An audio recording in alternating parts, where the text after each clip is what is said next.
more public. And then of course now she's in Ingalls, and almost any place you go nowadays that sells local products, she's there. And I've gotten a chance to spend some time talking to her, but she came on years ago with because we have a lot of the Blue Ridge Venture customers. Yeah. Folks that have used their kitchen. Neat. So, and that's kind of one of my specialties too. So Cool. But yeah, she's awesome. I love local products. They sure are yummy. Okay, it's 2:00. Let's go ahead and jump right in. I wanted to welcome everyone and thank all of our experts, marketing experts that we've got. We've got Chris Cavanaugh with the Magellan Strategy Group out of Asheville. And we have Aaron Wesley Means, and he owns his own marketing company. Is it Active Biz? Am I pronouncing that correctly? It's Activate. Activate. Okay. Activate Biz is the website. ActivateBiz.com. Okay. Fabulous. And we also have Tracy Cotton, who runs our local McDowell Marketing Masterminds group. She is a local insurance agent here, and seeing the need for marketing, she worked with other people to start that local group of marketing. And it's just a group of local business owners, and anyone interested in marketing or finding out more about marketing can come in and join and learn tips and tricks. And Tracy often has guest speakers on. She's been doing it through Zoom lately, which is very nice. So we're going to jump in. We have a little over an hour, and I'm going to give the screen to Mr. Chris Cavanaugh. He's got a presentation to show us. Great. Well, thanks, and hi everyone.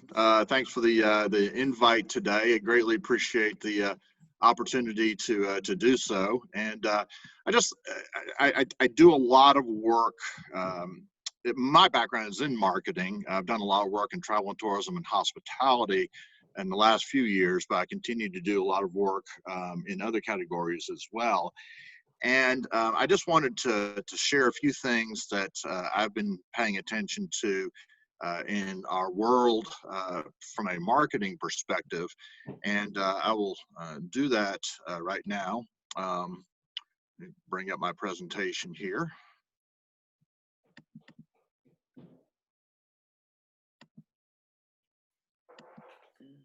Great. Can everyone see that? That's Super. Good. I see it. Yeah. Super. Well, I'm just going to run through this quickly. There's a few key principles that I'm focused on right now, and then I want to share a few other observations of some things that I think are going to come out of this and are already revealing themselves.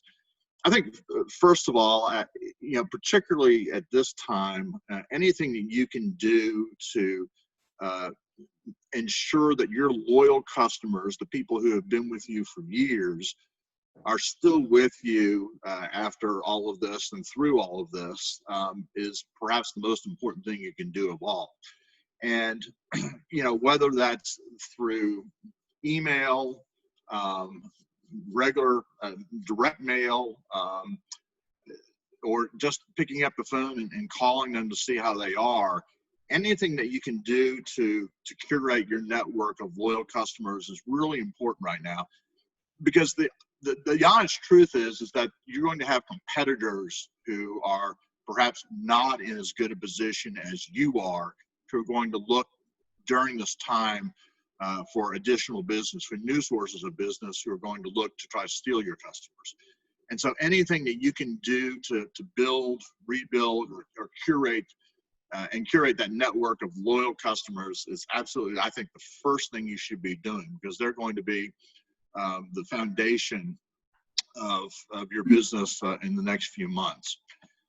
I think, secondly, look at who your target audiences are. And first is understanding what was driving the demand of your business before the pandemic hit. What's the shape, what kind of condition is their business in if you're doing business to business marketing? If you are not, if you're reaching out to consumers directly, understanding who's most likely to be wanting to spend money right now, who's most likely to be able to get to your business. And I think a lot of that is understanding who's going to be the fastest to return and who's going to be the slowest to return. If you are, for instance, a business that relies a lot upon people over the age of 65, it's very likely that for both health reasons and potentially even financial reasons, they're going to be the slowest people to return.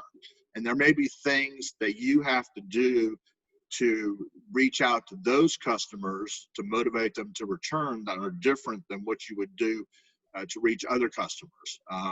They may be very concerned about health and safety. That may be paramount to them.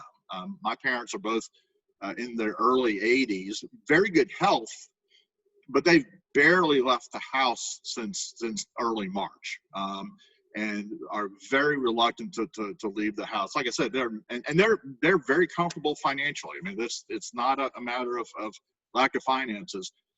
But other than going to the doctors, and even then, one of them stays in the car while the other one goes into the doctor's office, they're not doing anything other than going to the grocery store. So also understanding, though, among business-to-business customers, what is their ability to return to normal operations? A lot of folks, obviously, in the hospitality business, in travel and tourism, are very slow to return right now, or are looking for new sources of revenue.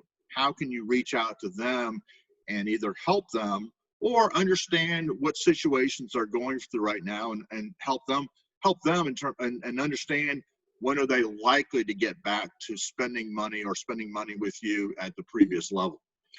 I think now is a good time to look at your messaging and media also.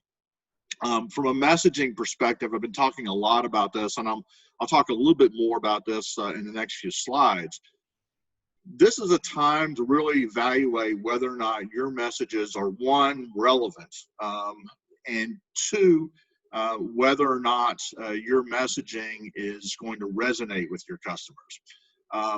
This is a combination of both words and imagery. We're going to talk a little bit about imagery here in a second, and words in terms of what I think is going to sell going forward.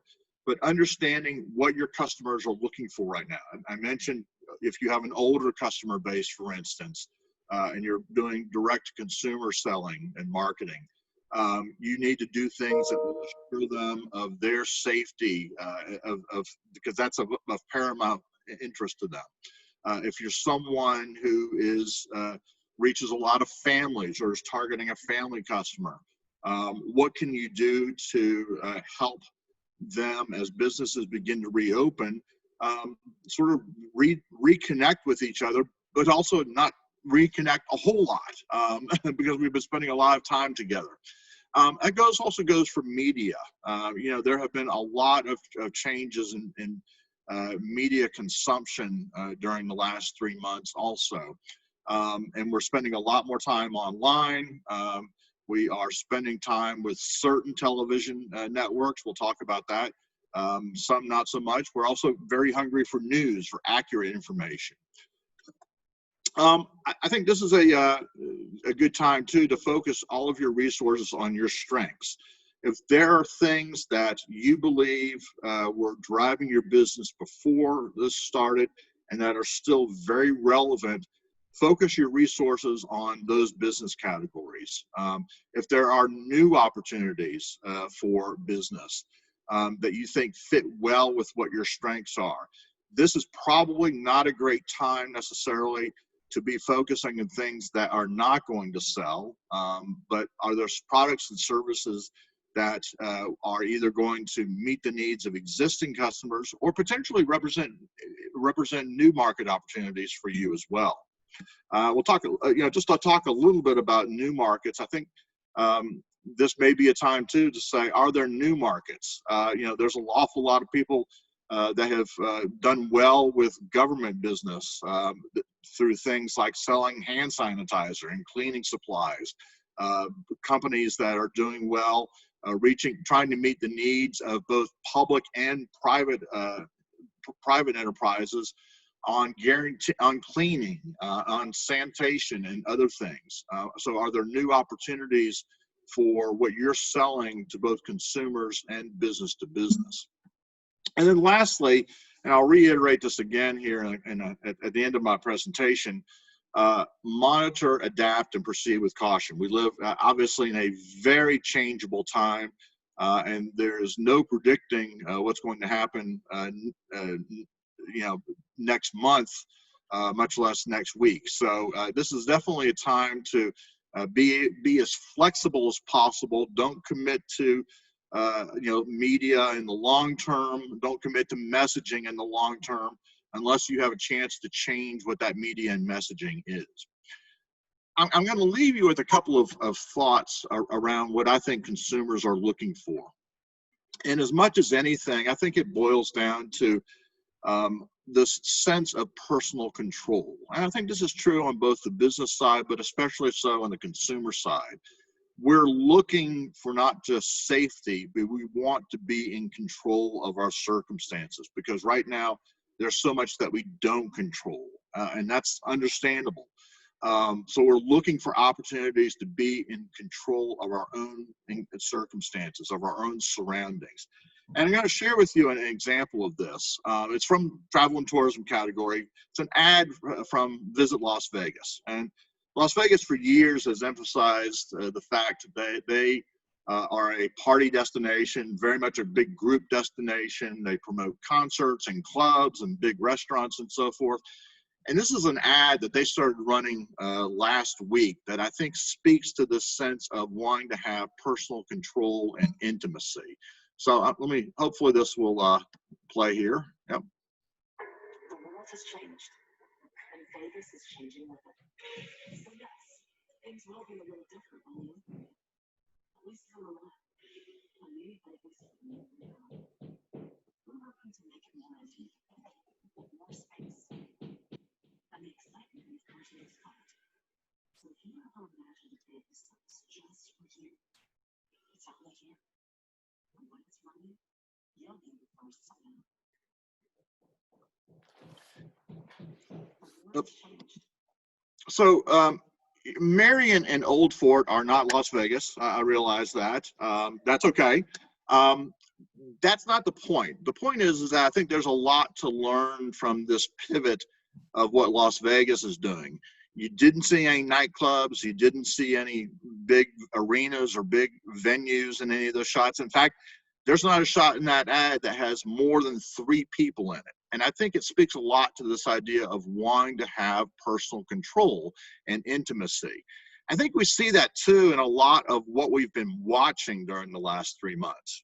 Other than the news networks, the most watched network on TV for the last 3 months has been HGTV. Wow.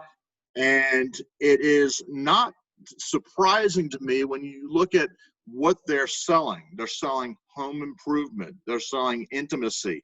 They're selling making your world a better place. And I think that this is something that's going to have a real impetus for us going forward is how do I improve my life coming out of this? I've had a lot of time to reflect on my own surroundings. I've been cooped up in my home for all this time. How am I going to spend my time to make my life a better? We see this too. There's a great story, and I did some volunteering for Habitat for Humanity's Restore here in Nashville. There's a great story I just saw recently about the surge in donations to Habitat stores, to Goodwill, for instance. We've been sitting around our houses for 3 months cleaning stuff out and wanting to improve our lives. And so there's this big surge of donated merchandise now. I do get a kick out of the fact, by the way, this woman's donating her sign that says family on it, probably because she's tired of her family and has had enough family, which is another topic altogether. The second most watched network, again, outside of the news networks, Food Network, which again speaks to the fact that we've been cooped up and we either want to cook what we're doing, we want to do better with what we're cooking because we're still able to do that, or when we get out of this, we're ready to go and enjoy a good meal and spend time with family and friends. And I think that family and friends is going to be a powerful motivator for the next several months for us. So I'll just close and turn it over by saying this is on my website, on my blog at MagellanStrategy.com. It's just 6 steps for planning a post-COVID marketing and recovery. And again, just a summation here of what I talked about in terms of how this might apply to your business or organization. So Tina, I'll turn it back over to you. Fabulous. Okay, so we're gonna also, can you guys hear me? Let's see, hold on just a second.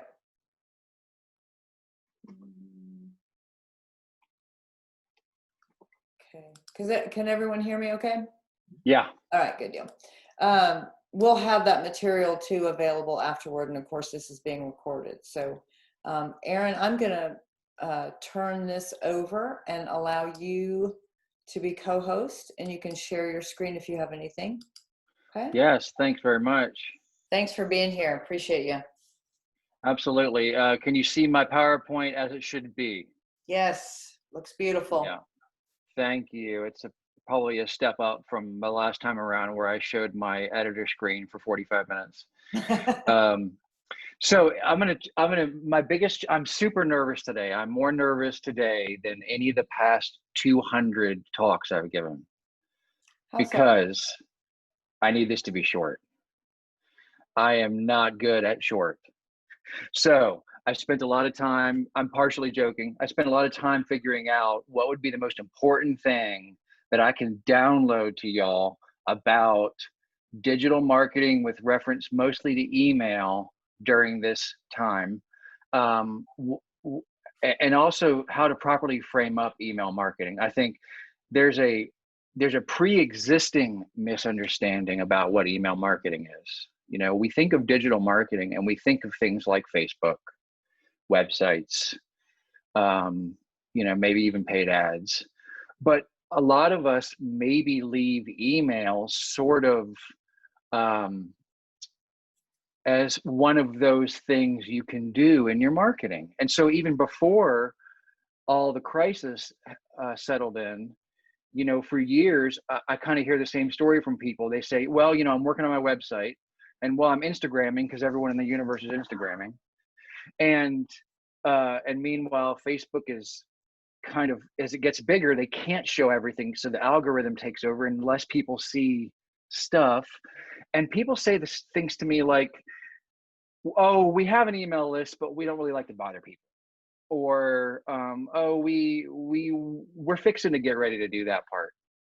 And they stay in this sort of stalled out position on email, probably because they don't understand statistically how vital it is to staying front of mind with your customers and your prospects.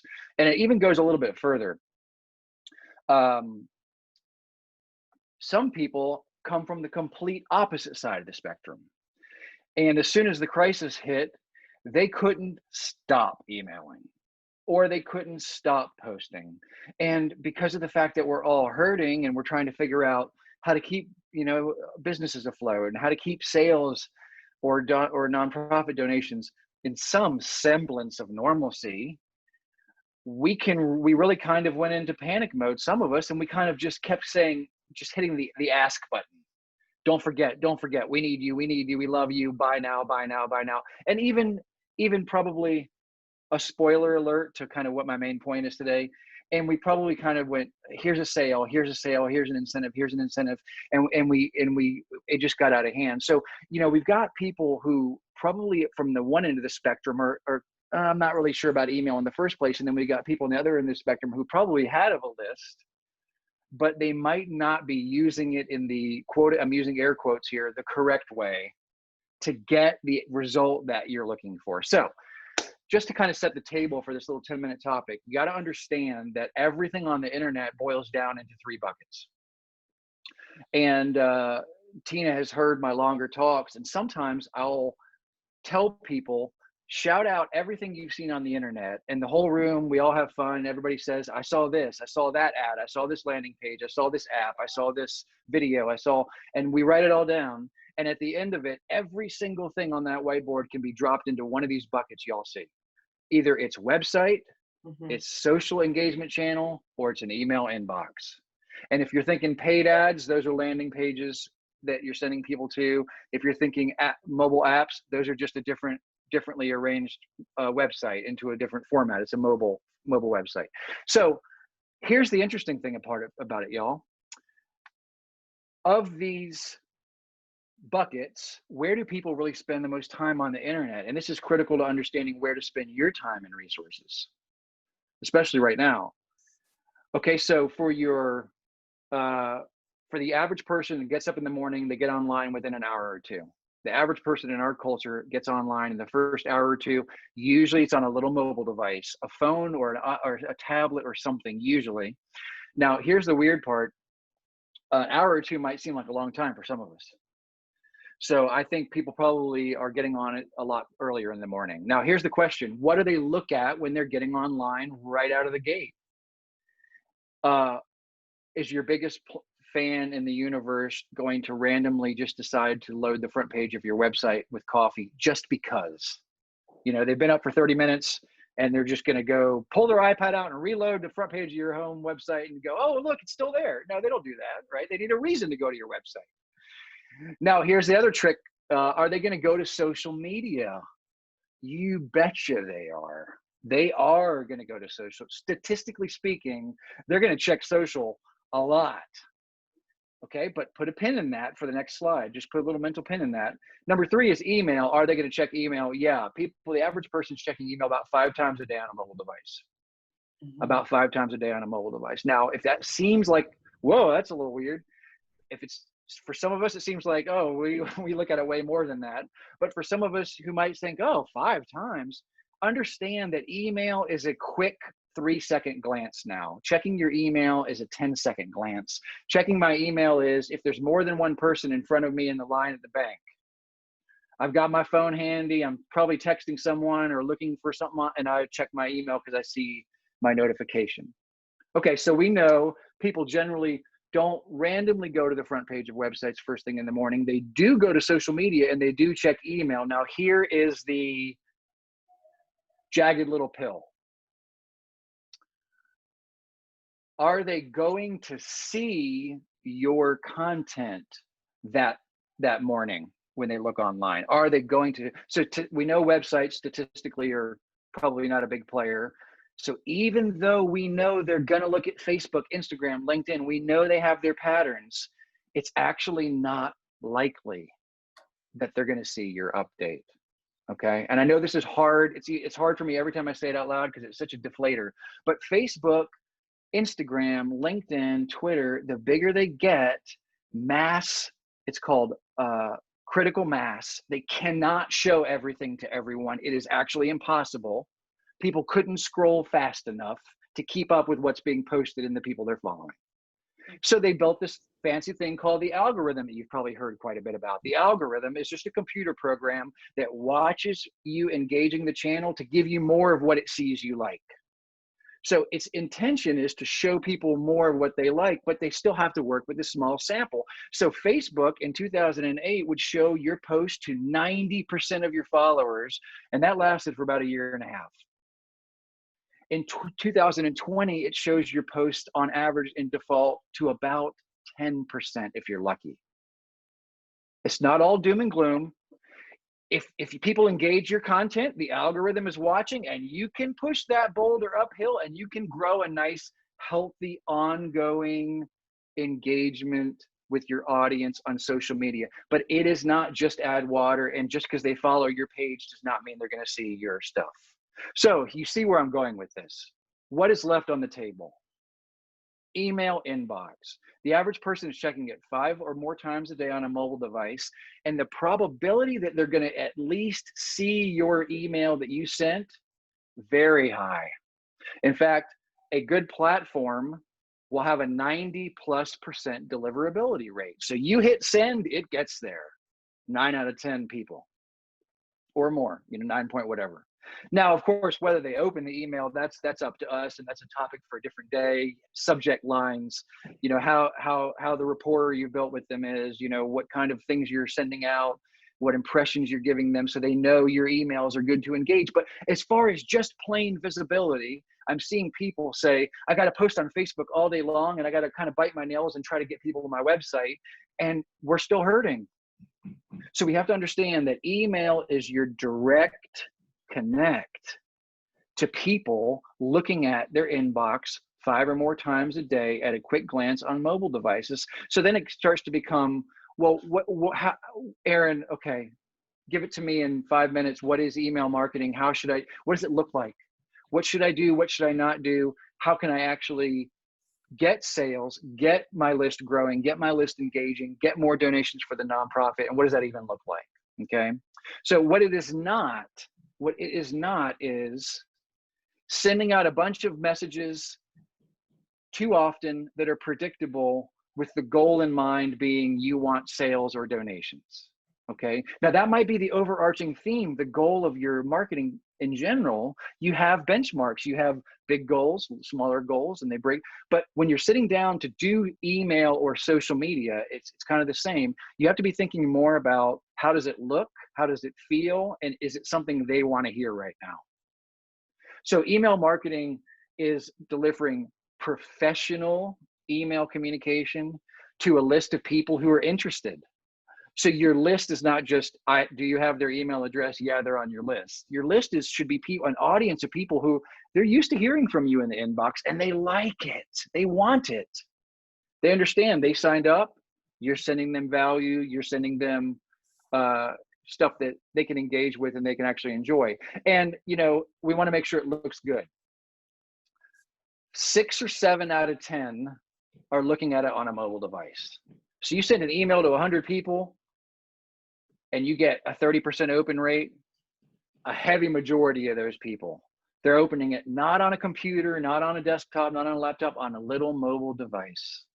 And so we have to also make sure it looks good, it feels good, and that they're short and simple. I kind of already tagged on this, but 91% of people check email daily and 88% on smartphones. The ROI is also completely trackable, which is a little bit more difficult on social media or other platforms, unless you have a sophisticated tracking pixel in place and you're doing conversion rate and stuff. But for emails, you've got about a $44 to the dollar conversion rate. And we do have these litmus tests if anybody wants to look at those stats. And I find this interesting because an average email marketing account costs a small business about $20 a month. And sometimes we spend $400 or $500 on a direct mail flyer and we can't track it. Mm-hmm. Or we do a paid ad and we just boost it to the sun and we choose the zip code and we go, okay, there went $50. And I'm not saying don't do those things and don't learn how to get the reaction you want and but if you're looking for, I'm really hurting, what's a good use of $20? It's being able to contact hundreds or thousands of people who are ready to hear from you, checking regularly, and your visibility is pretty much borderline guaranteed. So here is the slide that you really want to take away from this. And this actually goes beyond email and all the way into social media. This slide is a map explaining how email and social can win for you and what it actually looks like. Okay, so here's how it goes. The first thing is obviously new prospects. They do business with you, whether it's in person or now a lot of it's virtual. Now, one thing that doesn't change, or no matter what, is who you are, what you offer, your personality, your authenticity, and that you are going to knock their socks off with what you offer them. The internet sometimes is mistaken with a makeover. We're not making over your business into something it wasn't. We're not changing it. We're not rearranging it. We're not putting on a hat that doesn't fit. Okay, we want to provide a wow experience. Well, here's where it gets good. Entice them to stay in touch. That means join our email list to download a free guide to this, that, or the other. It means get access to our private video series to get you started on X, Y, or Z. It means join our list for 20% off, come into your inbox right now. Or it means follow on Facebook or Insta and check in right now and tag our business and become a VIP follower. And then you get access to maybe a private group with free tips. Anyway, enticing them to stay in touch. Now, here is this little spot here is where people come to me and they go, Aaron, I heard your thing and we went back and we tried it and no one engaged. This slide doesn't work. I'm like, okay, let's sit down and take a look at it. And y'all, about 9.5 times out of 10, everyone who's ever said that to me, I went and looked at stuff they were emailing and posting on social. And what it came down to was that they enticed them. They got the subscriber, they got people to follow them online. And then you know what? They started selling. And they kept selling. And they kept selling. And they kept selling. And I don't care how much somebody loves you, that's not engagement. The key to driving sales online is to not sell. It's crazy to say it out loud. You have to take your eye off the ball and you have to say, I need to build a natural, authentic relationship built on rapport and real stuff. I'm a person, they're a person. I want to provide value to them well before they're going to buy or if they're going to buy again. And that means through the content that you're sending in those emails, the content you're putting on Facebook and Insta and whatever, that's getting them to engage. That is the win. Because the algorithm watches, it shows them more stuff. They open your email, they go, oh, that wasn't a snore bore and it wasn't the same sales email they sent 3 weeks ago.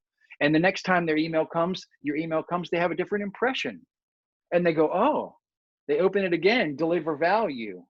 You've got something good in there, something fun, something interesting, short, mobile friendly. The impression changes. You suddenly become one of the emails that they scan their inbox and there's 20 bolded emails in there from 10 minutes of waiting, and they go, oh yeah, their email was great. They don't think it, you just build that impression. So you got to get them to engage, but you say, here is where the real win occurs after the win.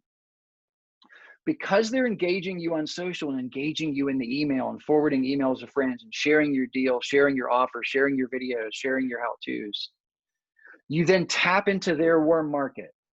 You're tapping in, Facebook showing them, people are forwarding your emails. It's the people saying, so-and-so, your friend likes this. Your friend that you're connected to here is engaging with that. This is how you're able to actually pull people in from the warm market of those who are already engaging you. But again, look back here, y'all. People say we came up with the greatest idea in the world to get them to follow me. And now they're following, but no one's engaging. And it's because, again, we want to make sure you're thinking, what do they want? What they want is fun, entertainment, intrigue, value through content. They want a personal touch. They want short, simple, easy, and visually stunning emails and posts. And because they engage you, the byproduct is you're tapping into their warm market. And then what happens is, of course, there you go. Now the cycle starts over again. Mm-hmm. So that slide right there, it's almost a map showing the flow chart of what happens when you focus on building a list and building a following, and then how can you provide value to them that's not about here's a discount or don't forget to buy. And I'll tell you that I was on a different webinar recently, and a different person was saying that their number one tip was start sending emails more often to your list during the pandemic, but pull way back on the amount of even asking for the sale. Because what was happening is, if we were selling a lot before, we started selling even harder after. And it's not by wrong intention. It's logical. We're all going, how do we fill these holes? How do we fill the gap? How do we get through? How do we get, and we get creative and we come up with, but I can tell you that the people who send out the content thinking, what is somebody literally put yourself in their mind? What does somebody want to see on their smartphone right now? What do they want? When they pull the phone out of the pocket or the purse or from the couch crack, what do they want to see for the next minute to 2 minutes before that phone goes away and they get distracted again? Those little moments are where you win them over. The sales that you're looking for, It's a byproduct. That engine starts going. You get engagement, you get traction, you get people paying attention, you get front of mind, you get top of mind. All these marketing professionals already know this stuff. Top of mind awareness is the whole point of all marketing, so that they don't have to work to think about you. So what do we send? You can get content from other sources if you're stressed about creating it. You don't have to stress yourself out and freak out. Oh, I'm not a blogger, I'm not good on video. Okay, start easy. Go find stuff that people are engaging like crazy and serve that up to your audience and just be the conduit to that, and the value will transfer. And the last couple points I want to make here is remembering. Put yourself in their position. If they're clicking around on that iPad, we have to understand a smidgen of what we want to include in that content is going to be sales focused and sales related. 80% of it should be about what's valuable to them. I can tell you that #1 type of content engaged on the internet worldwide is video. I'm sure everybody's already figured that part out. It's also the #1 thing that we fear the most. When I survey, it's almost a tragic comedy. You know, what's the best, most powerful thing flowing through the internet? It's video as a platform. And then I go, all right, next question.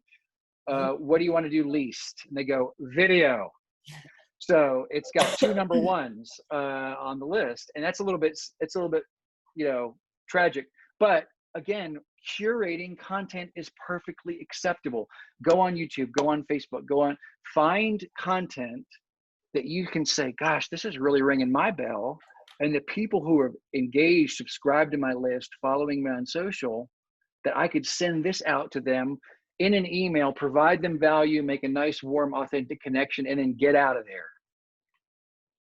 And you'll start to see an uptick in the overall focus and attention that you're getting. Real estate agents are the perfect example of this attraction marketing model. Just want to leave you with 2 examples. This realtor figured out that when somebody signs up to find out about real estate listings on the internet, what happens? 999,000 realtors appear out of nowhere and start emailing them, calling them, and telling them all about every listing under the sun. It's the best listing since the last listing. Yeah. So what we have to understand is that no realtor is going to wake up and say, congratulations, you sent a really great email yesterday. You've sold a house, just sign here. It doesn't work like that. So the real estate is the ultimate perfect example where an email or a digital communication, instead of focusing on the transaction, it needs to pivot to what value you can provide to them, because the transaction will come. So this realtor figured out, hey, what are home buyers thinking about right now? Of course, this is pre-COVID, of course, but what are home buyers thinking about right now? Architecture, loan opportunities, taxes, how to make a wish list. And they went out and they got some nice images, and they found articles that they didn't even write that rang that bell. And they sent this out to the list. And here's the people on their list going, okay, wow, I'm getting 999,000 MLS slamming against my ear in my inbox. And I've got this real estate agent over here who's circumventing all the commotion. And they're standing apart and they're going, how can I give you value? We know everyone knows you're looking for a house. We don't need to revisit that. How can I give you value with something I could send to you that's not focused on the transaction? That's the key. That's the skeleton key, y'all, to getting email to really work for you. And of course, there's going to be a link to listings at the bottom. So how we come across, how we look, how we feel in the inbox is half the battle. And then, of course, what it is we're sending. Southside Cycling really wants to sell some protective gear for kid bike riders. But you know what? People started ignoring those emails about the sales on helmets. So instead they said, let's feature a free short article about safety during riding with a nice big juicy picture, a link to click to keep reading. And of course, as soon as they've gotten this value from Southside, it's a no-brainer. It's a soft pivot to who are they going to buy their equipment from. The impression is left there. So keep it simple, y'all. Short emails. You can email them once a month, twice a month, every few weeks. In some cases, if you really love if your list loves you and you're getting 20, 30, 40% open rates, you can email them weekly, stay in touch with them. Keep it short, nice big fonts for mobile devices, single column is best. I love this emails I get from Blossman. Blossman brings me propane gas. Yet I almost never get an email about gas from them. I get recipes, I get soup, I get news about Western North Carolina life. Coastal pet products emails, I don't know if there's even anything in there because all I do is look at the pictures and then click to their website. So mission achieved. And then my last example, I'll pass it back to you, Tina, is the spa figured out, hey, not everybody on your list has to get every email that you send. What about the people who used to come in for massages, but they haven't been back in the past 6 months? Mm-hmm. How about fill up your empty spots with private sessions at a reduced rate only offered to those people you want to win back? That's called segmenting. Segmented marketing, target marketing. 1,000 people in a database doesn't mean everybody has to get the super deal. How about the people you want to win back? Control that conversation. So thank you all very much. I think I managed somehow to do that in 20 minutes, but remember, email is your direct connect. And while you're there, think about focusing on value, providing value, building the relationship, building the rapport. And then every 4th or 5th time around the block, you make that ask and you'll see tons more engagement and reaction than if you come straight out of the gate with that sort of over-salesy approach. So I hope that's helpful for you all. It's especially pertinent right now in the pandemic with, we're seeing people kind of do the opposite, which is panic email, and we don't want to do that either. So back to you, Tina. Thank you so much, Wesley. There's 2 things that you said that I really wanted to point out, and I think I'm going to get an agreement on this, is the number of times that you email. This is a time when our email addresses, those people that are already our customers, are really important. They're our fans, and they can spread good news about us. That and the giving them value. I'm going to give a quick example before I turn it over to Tracy, but during COVID, one of the things that we thought of as a chamber is, what are our members looking for? What are they concerned about? And thinking as the customer would think, creating this information, having breaking COVID-19 news. Okay, so we created this and we gave them the information that we felt that they wanted. Well, as a result from that, I just did a review of analytics of our website. We had a 384% increase in news on our year-to-date comps.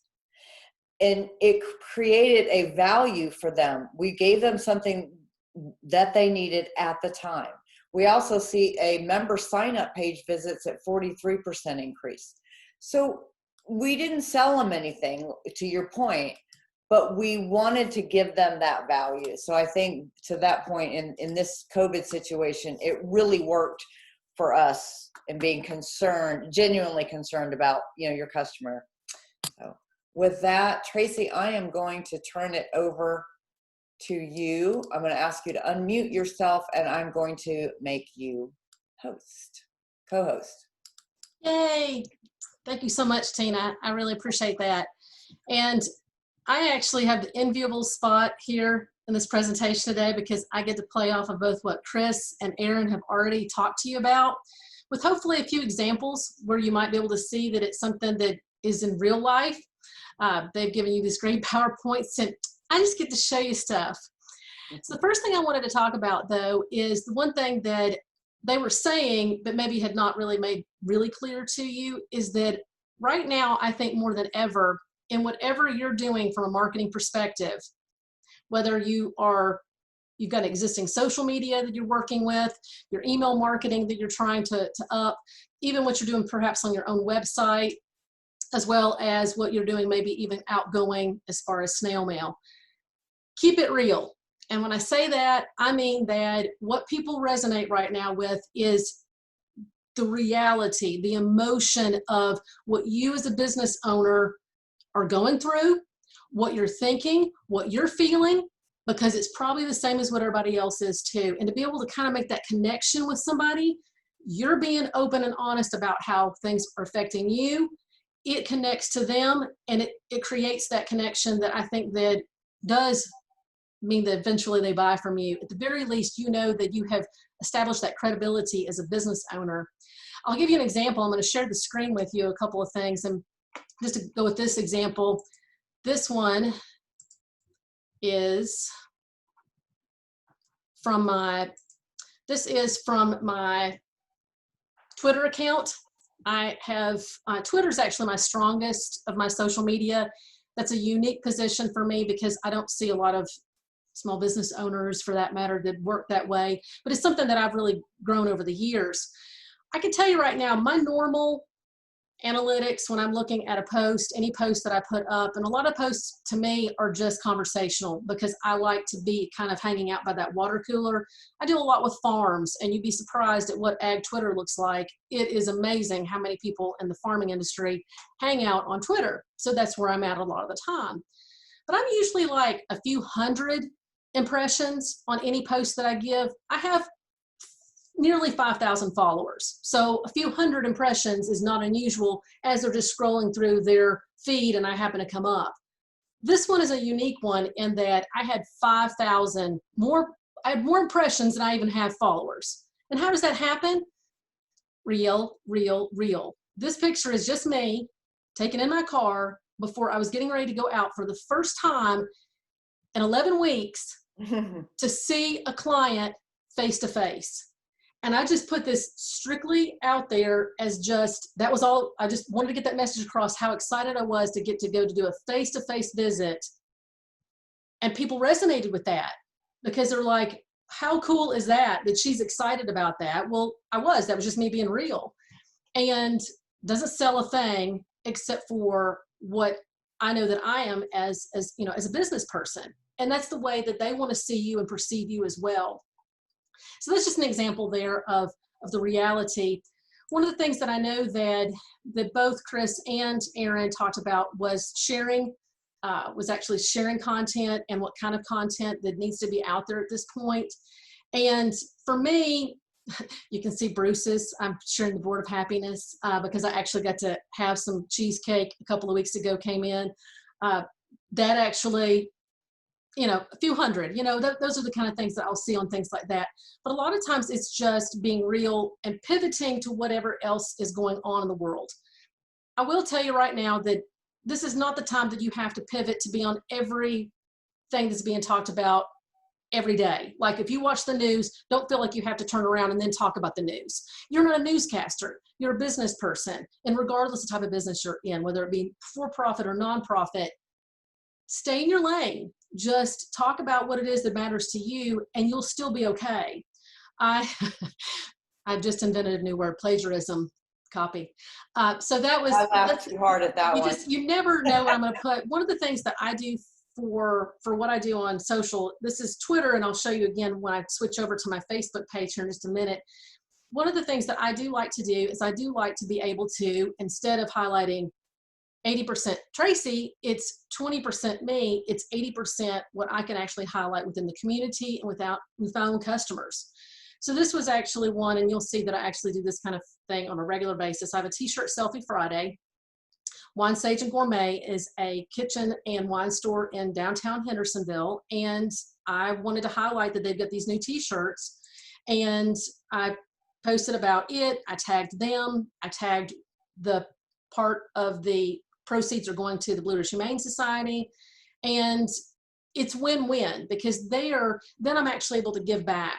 Because they are one of my clients, I'm able to actually give them something that I hope that nobody else ever thinks to do. I'm hoping that I'm the only one that does. It's not true, but you see what I'm saying? I mean, you know, it's nice to be able to do that. And where I've seen the best results on that has really probably been with Facebook. I'll go back to the idea that Chris said about staying in your lane. In other words, what he was saying was don't try to go out and reinvent the wheel at this point with whatever you're currently doing. Whatever you're currently doing, just keep on doing more of it. Let me see if I can get it back up again. Here it goes.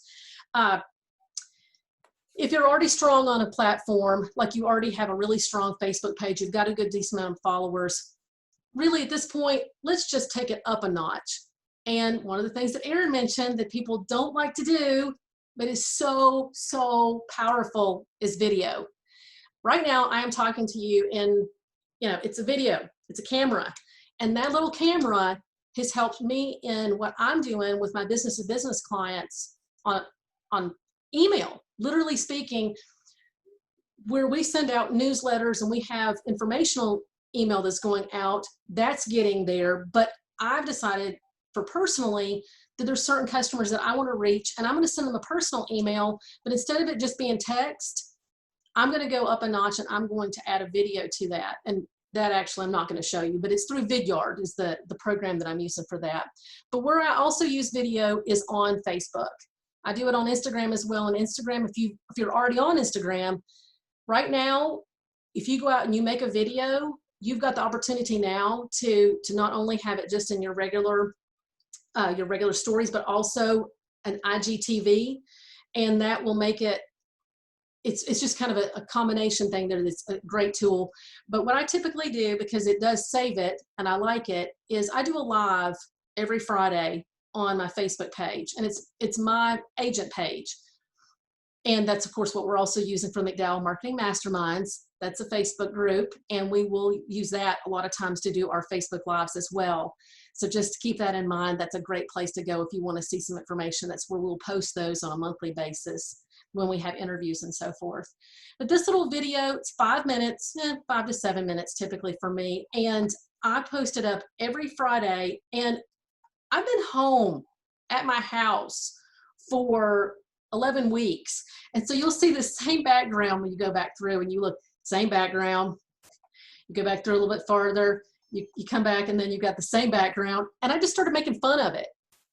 This is the at-home version. Week 10, week 11, I wanted people to know that I was really there with them. I mean, I'm at home and I still want to be able to connect to them. I can't be in the office. I'm in the office now and I'm very excited about being back in the office. But that's actually something that I know that people resonated with, is that I was home too. And what was I doing about that? And I talked about that on my regular videos. I'm sporting the Wine Sage and Gourmet t-shirt there. And that was and I do that every Friday. So I usually will be wearing a t-shirt that has to do with things, but I also share other information. When Mr. Bob's and Old Fort put in their drive-up window, that was big news. And that is what they're doing to be real. That's what they're doing to show what it is, not selling more donuts, although it's saying we're committed to being here for you when you're ready to come back, and how we're going to make sure that we make that easier for you. That's the message. That's the message that we all can be doing in whatever it is that we're doing, that we are going to connect with our community by letting them know, now that we're back in our actual place of business, what are we doing to protect you? What are we doing to better serve you? What's our story? And that's another way that they're telling their story. The other thing that I will tell you that I think is important about social media, beyond what I know that Chris and Aaron had already talked about, is just this one last little bit that I want to kind of point out as an additional, put you above the rest. When you put video out there, that's going to be great, because that's going to actually help folks to see you in a way that they wouldn't see another person who's just strictly sending out just a typed in email. How's it been going? I just wanted to say, hey, have you thought any more about the proposal I sent you? Send a video. Hey, it's Tracy. I was wondering if maybe you've been thinking about that proposal. I know I've been thinking about you. Why don't we talk soon this week? That kind of thing. But the other thing is, when it comes back to the social idea, is to be truly social. And what I see is that means that you're not only engaging in your own social media, but that if you have prospects and clients, that you can actually reach out to them that you are following already, and you can actually, I won't say interject, but at the very least, you can be a part of what they've got going on, like what I'm doing with Mr. Bob's. But beyond that, just showing that care and concern. Your likes count. They see that you're actually out there liking what they're putting out there. When you're actually, of course, like in this particular case, I got to be part of a little group thing that she had posted for Wine Sage and Gourmet. That's kind of fun that we actually got to be part of it together. But knowing that you are paying attention, sharing another person's, again, with Skytop, one of my clients, but you are actually involved. And I know that a lot of us are very busy right now. especially those of us that have already been able to open again, we've got that, we're getting back to business, and that's important. But if we have any extra time than we have, this is probably the time to be able to find ways to actually be truly social, to actually truly connect with our clients. We can do that through email. We can do that through, what we're posting out ourselves. But we also, I think, should be looking at the opportunity where we go out and review another business in the area, or we go out and we put a comment on, somebody that we know that we really care about, and let them know that we're thinking about them. That's when we get real. And this is a time that I just think that we're at that crossroads where there's so much emotional, if I can say, credit and credibility to be gained from being absolutely who you are as a business owner, as your organization, whatever it is your organization has been known for, as both Chris and Aaron said, whatever you've always had, the loyal customers, how you connect with them at this point is probably more important than ever. It can't be ignored. And if you're letting things just sit on the back burner because you're just afraid to put anything out there, or you're thinking, I'm going to put stuff out there and there's so much more important stuff out there in the world that anything I put out there is going to be trivial.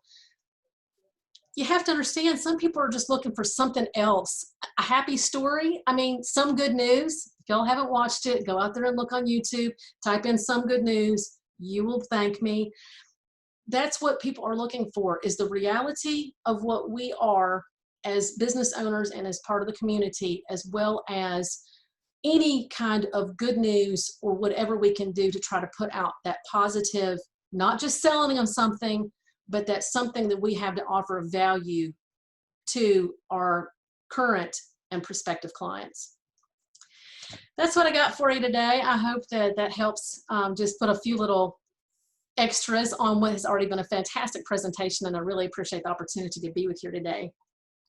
Thank you, Tracy. That was awesome. I think everyone was awesome. One of the things that I wanted to kind of recap is that every one of you hit on the importance of existing customers, the importance of focusing on what you do best, what works for you, and not try to reinvent the wheel, not try to create a whole new marketing plan. Stick with what is working well. Another point is being authentic. Speak to really think about what it is that your customer is going through right now, and how you can address what they're going through. If there's a problem, how can you solve that for your customer? Giving value to your customer, and that comes with being authentic. There are more times that we can provide them with important information about something related to their business, whether it be for marketing, or it could be for, it doesn't even have to be insurance related or the business that you're in. But if you find some really good information and share that with them, you're helping to create a relationship. So those are the kind of takeaways that I'm getting from that. And I'm going to do a shameless, as the chamber members, we have free marketing tools that I really would like to help our members and people take advantage of. And I'm going to go and share my screen here. Let's see. And this is going to be really quick, and then we're going to get to the questions. All right. So basically, with sending out putting events out, obviously that's not something that we've been doing, but sending out press releases or any kind of job listing, all these things are available to our members. And this is something that doesn't cost them any more money. And I think it's important that during this time when people are struggling, we want to give them the most that they, biggest bang for their buck, and something that they can do. We can do job postings, we can do hot deals, we can do calendar events. We also have realized, I wanted to point out that since we're using Zoom, I've started to use Zoom to create instructional videos on how to do some things and I think that I love doing that. I was really nervous at first to do videos, but with the Zoom, I'm able to share my screen and show people how to do things, whether it be a graphic thing or how to enter how to use our system, how to take advantage of the free tools. And that's something that I really enjoy doing. And I think it's going to be great for our members because they can access it at any time. It's 3 o'clock. All right, we are going to go back to, let's see, we have a question from Robert Frick, and I don't know that this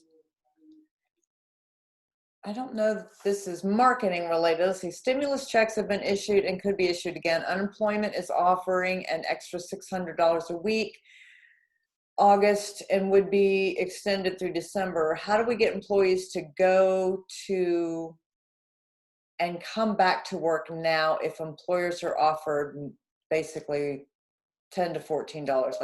So Robert Frick works for Talent Force. That is a employment company. So I'm going to kind of look at that let's look at that from a marketing perspective. It's a problem that he has that he's dealing with. So maybe what can we do? What can we, does anyone want to take that question on how does he solve that issue for his company?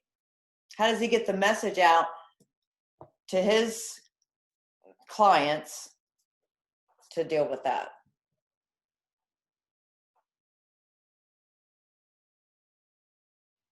Yeah, go ahead. I don't. It's not my foray, but I do notice a couple of details in the question that might unlock part of the answer, which is that the hourly rate is not the only incentive for some employees. Some of them achieve healthcare coverage by hitting a certain number of hours, and there are other perks and bonuses included. Also, if that employer has access to the PPP, then they can be creative. And if they're working with a limited workforce, they might have more of a budget than they even planned, which could become more incentives, more programs that are privately curtailed for the employees themselves. It's not just going to come down to that, whether it's 10 to 14, in my opinion. And again, not my foray, but that's my take.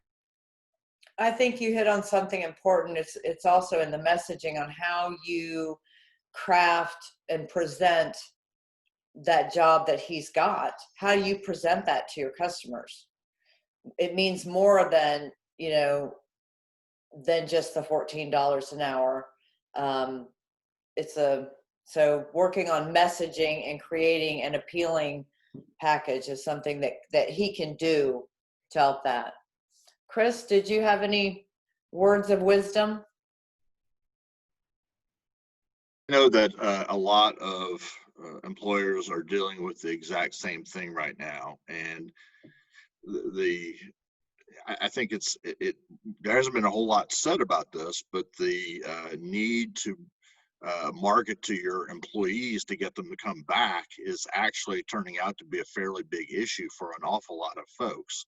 I deal with a number of small businesses here in the Asheville area, and they're all worried about that. Many of them are worried about that, particularly the ones I've either been closed entirely or have been just operating with a bare bones skeleton staff. And at this point, I've spoken candidly with a couple of them who said, at this point, we're thinking about what can we do to make ourselves look like the employer of choice to people who are showing up to work in other companies and firms. Yeah. So that maybe, because we're, many of them have said, we're going to need 75 or 100% of what our former workforce was. We may have to go and poach employees from other organizations where people are showing up. And, it's back to what you said, Tina, it's about how do I position myself as the employer of choice, even in a time when you wouldn't think that would be an issue, but many employers, many small businesses are worried about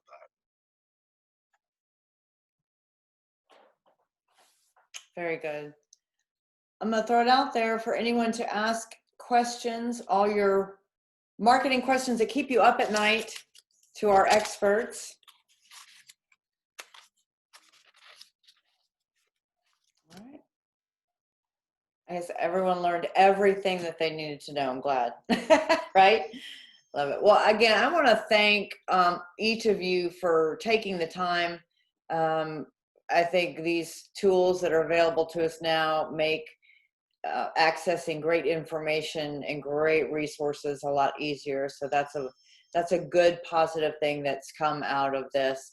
I think if we stay communicating and we share information through this method, through emails, with our customers, the better we're all going to come out on the other end.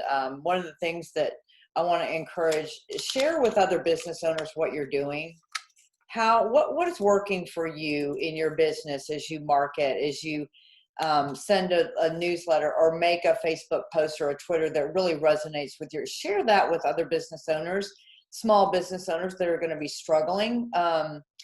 And let's, again, share and lift each other up, and we'll get through this in a better prepared way. So, all right. I'm going to go ahead and sign off. We are recording. So Chris Cavanaugh from the Magellan Strategy Group, thank you. Aaron, Wesley Means from Activate, thank you very much. And you're located, you cover all of Western North Carolina too, Wesley? Yeah, and probably all the Carolinas, plural, both states, just through having done so many of the chamber and SBC events over the years. We have clients nationally, but North Carolina and South Carolina as a whole even. Okay. Yeah, and we'll get their presenters' contact information to you as well in a follow-up email. And Tracy Cotton from Morrow Insurance, and also from McDowell Marketing Masterminds here in McDowell County. Thank you all very much. Y'all have a great day. Okay. Thanks. Bye. Thanks. Great job, everyone.